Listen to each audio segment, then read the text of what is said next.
There is a specific smell that everyone loves. It is one of the most comforting and ancient scents in human history. A smell of fresh, warm, toasted bread in the morning. For thousands of years, bread has been known as the staff of life. It was simple, it was sacred, and above all, it was safe. But if you live in the United States today, that comforting aroma might be masking a terrifying reality. That smell might actually be the scent of a slow, industrial poisoning. Take a moment to picture a loaf of bread in a traditional bakery in Paris, Rome, or even a small village in Germany. It is made with 4 simple ingredients: flour, water, salt, and yeast. That is it. If you leave that bread on the counter, it turns rock hard in 24 hours. It grows green mold in 3 days. That is exactly how nature works. Real food is supposed to die. Real food is supposed to decompose because it is full of nutrients that bacteria want to eat. Now walk into your kitchen and look at the bread sitting in your pantry right now. The famous, soft, white American sandwich bread. It stays soft for 2 weeks. Sometimes 3. You can squeeze it into a tight ball and it bounces back instantly like a memory foam mattress. That is not natural. That is chemical engineering. While European governments were aggressively banning chemicals linked to cancer, thyroid damage, and behavioral issues in children, the American food industry was doubling down on them. They found ways to make bread cheaper, whiter, and fluffier using the same ingredients found in yoga mats, shoe rubber, and even explosives. In this video, we are exposing the 5 types of American bread brands you need to throw in the trash immediately. Because what is legal in the US is considered a criminal offense in the rest of the world. Let's start with the most shocking ingredient hidden in plain sight. Item number 1. The yoga mat bread. This involves a chemical with a name that is almost impossible to pronounce. Azodicarbonamide, or ADA for short. The food industry harmlessly calls it a dough conditioner. They use it to bleach the flour instantly white and to trap tiny gas bubbles in the dough. This makes the bread artificially puffier, allowing manufacturers to use less actual flour to create a physically bigger loaf. It is literally an illusion of value designed to trick your eyes. But outside of the commercial bakery, this chemical has a very different use. It is the primary ingredient used to make foamed plastics. It is found in gym yoga mats, the solace of your running sneakers, and foam flip-flops. In Europe and Australia, azodicarbonamide is completely banned as a food additive. Why? Because when heated during the baking process, it creates a breakdown product called semicarbazide. This compound has been linked to tumors in lab animals and serious respiratory issues like asthma in humans. Years ago, the chain Subway faced a massive public backlash for using it in their sandwich buns and was forced to remove it. Yet, it remains in hundreds of grocery store brands today. If a baker in Singapore gets caught using this chemical, they can face up to 15 years in prison and a fine of nearly $500,000. But in the US, the FDA says it is generally recognized as safe. When you eat that soft, squishy American sandwich, remember that the texture you love comes from the same compounds you step on at the gym. Item number 2. The bread that never falls flat. This exposes a chemical called potassium bromate. This is perhaps the most dangerous and controversial additive on our list. For decades, commercial bakeries in the US have used bromated flour. It acts as a powerful oxidizing agent. In the past, flour had to be aged naturally by the air, which took time and money. Potassium bromate cheats time. It strengthens the dough instantly and allows it to rise higher and faster in the industrial ovens, saving corporations millions in production time. But there is a catch, a deadly one. Potassium bromate is classified as a Category 2B carcinogen by international health organizations.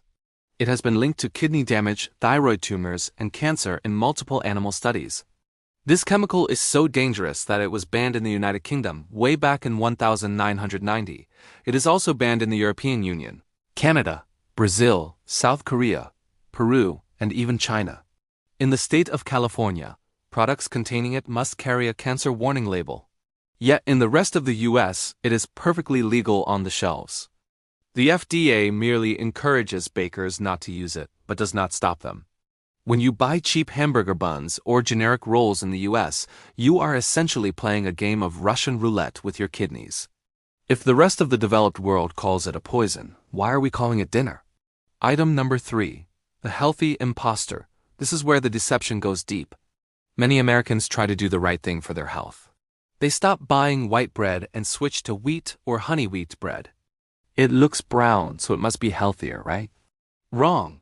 This is often a marketing trick. Flip the package over and read the ingredients carefully. Many of these dark breads are not made of 100% whole grain.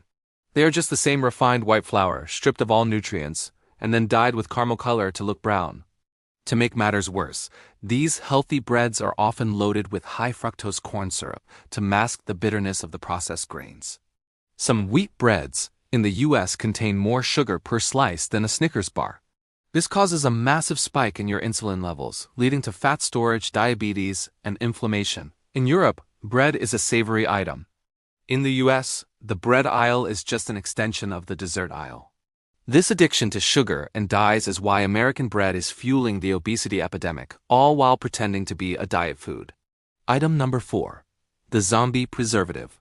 Have you ever wondered why American bread doesn't mold? You can leave a fast food bun in your car for a month, and it will look exactly the same. This is due to a chemical called calcium propionate. It is an antifungal agent added to almost all commercial breads in the US to extend shelf life indefinitely. From a business perspective, it is genius. It stops the product from spoiling in the trucks or on the shelves, maximizing profit margins. But from a health perspective, it is alarming. Studies published in the Journal of Pediatrics and Child Health have linked calcium propionate to irritability, restlessness, inattention, and sleep disturbance in children. It essentially acts as a mild neurotoxin for developing brains. When researchers removed this preservative from the children's diet, their behavior improved significantly. When they reintroduced it, the behavioral issues returned. We are feeding our children sandwiches that might be making them anxious and unable to focus in school, just so a corporation can keep a loaf of bread on a shelf for 3 weeks without losing money. Item number 5. The invisible killer. This isn't an ingredient added in the bakery. It is added in the field. It is called glyphosate. You might know it by its brand name, Roundup. In the US, wheat farmers often practice something called desiccation. They spray the wheat crops with weed killer right before harvest to kill the plant and dry it out faster. This allows for an easier, quicker harvest, saving the farmers money and time. This means the wheat used in your bread is drenched in herbicide days before it becomes flour. Independent tests have found alarming levels of glyphosate in popular American oat cereals, bagels, and bread brands. While the debate rages on about the safety of glyphosate, many European countries have restricted its use heavily due to links to non-Hodgkin's lymphoma. But in the US, it is in your breakfast, your lunch, and your dinner. You are not just eating grain. You are eating a chemistry experiment designed to maximize corporate profits at the expense of human health. So, what can you do? Are you doomed to never eat a sandwich again? No, but you must stop trusting the big, colorful brands in the middle of the grocery store. You need a new strategy for survival in the supermarket. Rule number 1. If the bread has more than 5 ingredients, put it back immediately. Rule number 2. Look for labels that explicitly say unbromated and unbleached flour. Rule number 3. If possible, buy from a local bakery where the bread goes hard in 2 days. That hardness is a sign of life. It is a sign that it is real food made for humans, not for shelf stability. The American food industry relies on your ignorance. They profit from your sickness. They save pennies on production while you pay thousands in healthcare down the road. Demand real food. Subscribe to the channel if you want to know which other safe foods are actually banned in Europe. The list is longer than you think.